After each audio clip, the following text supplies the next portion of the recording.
Good morning, everyone. Happy Wednesday. It's June 25th. Lisa, Lydia, Scott with you here this morning. Of course, we're live on Facebook every weekday morning, right around this time. Love it when you join us live, but remember it stays on your feed throughout the day so you can watch it whenever it works best for you. Or we make it into a podcast. You can find that at inform.com/podcast. Just look for the Inform Minute. All right, overall today doesn't sound too bad, but we are watching for some showers here. Yeah, showers are building in from the south. Now raining in Wapton, so it's working its way to the north. Yeah. A couple rumbles of thunder out there, maybe a quick, heavier shower, but I don't expect any severe weather today. So no damaging wind, no big hail, no tornadoes in the forecast. We'll continue to watch these showers just kind of work their way up toward I-94, Highway 10, and then they slide off to the east. Further north, Highway 2, International Border, you could see a small spotty shower, but the bulk of this is going to stay off to the south for today. Could end up with around an inch in some spots, so a decent little soaking. Yeah. Works its way out of here, I'd say early afternoon. It is gone. The rest of the day just looks cloudy. Light wind out of the east-southeast at 5 to 15, and where we see rain, temperatures in the 60s to near 70, where you don't have rain, mid-70s this afternoon. A little bit of a split when it comes to your temperature today. Tomorrow, spotty showers, mostly cloudy skies, temperatures pretty close to 70, between 70 and 75 for most of us. Friday, we build in heat and humidity. The wind is going to pick up out of the southeast, about 10 to 20, so a decent wind. Yeah, doesn't feel bad. Pumps in the heat, pumps in the humidity, temps in the mid-80s, but feeling closer to about 90 with that humidity on the rise.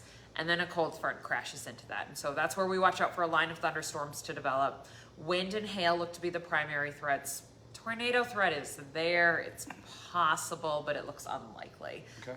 Not a big tornado setup with this, unlike last Friday, of course. But some big hail, some damaging wind. We've got a lot of branches down. We've got a lot of cleanup going on from last weekend's thunderstorms. And so I worry about some of that being redistributed with strong winds, kind of blowing around, a lot of loose stuff out there.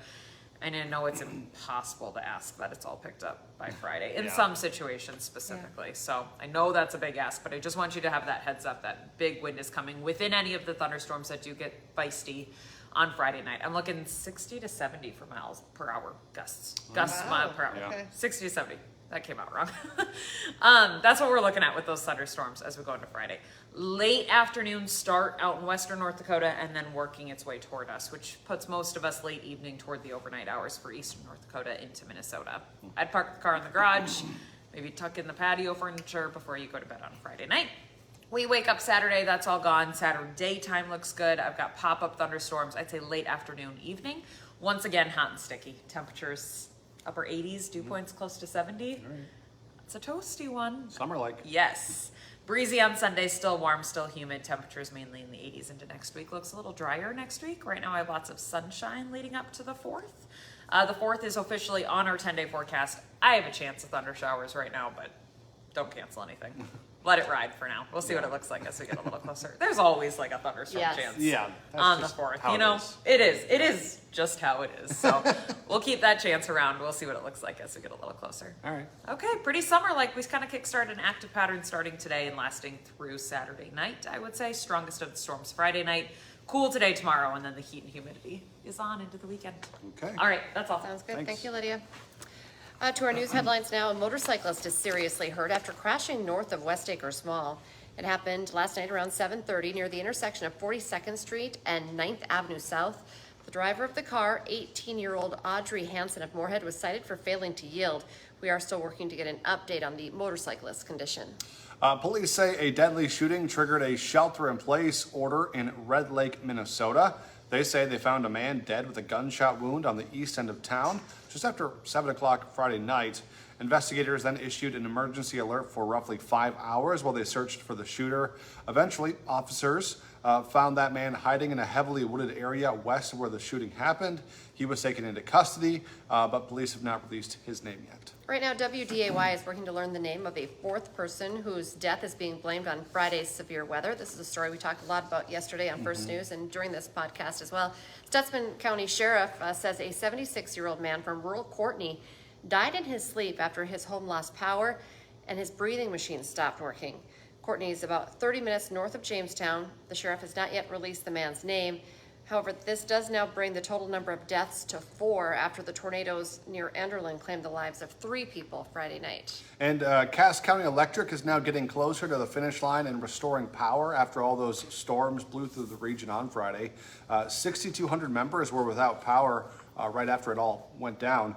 This morning, that number is down to just over 200, so they've made significant progress. It's estimated 170 power poles were damaged by the tornado outbreak, and as of right now, 135 poles are still broken or missing. So Cass County Electric is still working, and they hope to have all customers back online by the end of the week, but full restoration of all those things is going to take quite some time.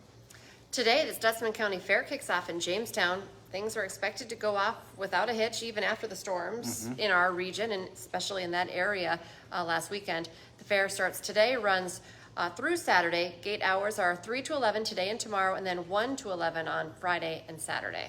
Happening today, the first round of the NBA draft. You can watch it live on WDAY starting at 7 o'clock this evening. Timberwolves, they have the 17th and 31st picks in the draft, and we're all waiting to see if Devils Lake native and former NDSU star Grant Nelson is selected. A big time for him.